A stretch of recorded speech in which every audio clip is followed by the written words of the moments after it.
do this. How about the final top four of the year? I'm not even doing a real one. Well, it is a real one. Actually, Okay. this is the realest one I've ever done. Reese Brown, our new sports producer this year, did a fantastic job on College Game Night this year. The Sarge. Brett Taylor and Nick Orsini, these guys are tired every single week because they are on planes that are across the country. They're always bringing you the best reports that you can get from around our area on all things Oregon State and Oregon. I'm going to join Nick in Las Vegas this week and have a little bit of fun. Hey. Kiani from engineering and the whole engineering group.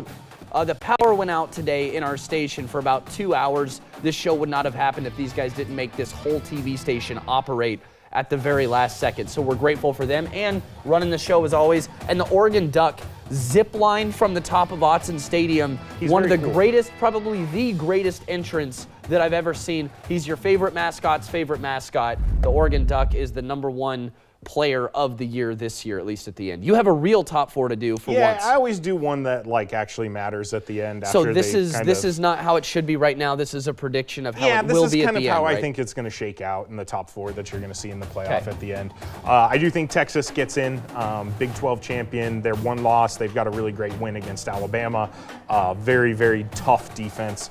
I think Oregon gets in at 3. I think they're going to beat Washington this week.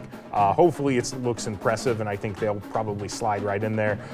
Michigan is going to take care of Iowa in what is sure to be a very boring football game next week. And then I think Georgia, I think the Death Star might be back. That's my one concern for Oregon making the playoff is I think what Kirby and them have operating over there is kind of starting to reach full capacity again. What a bold prediction to believe that Iowa may not score enough points to beat Michigan.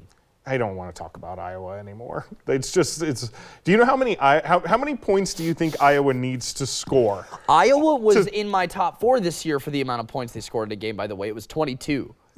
So they had to average 25 to not fire the OC.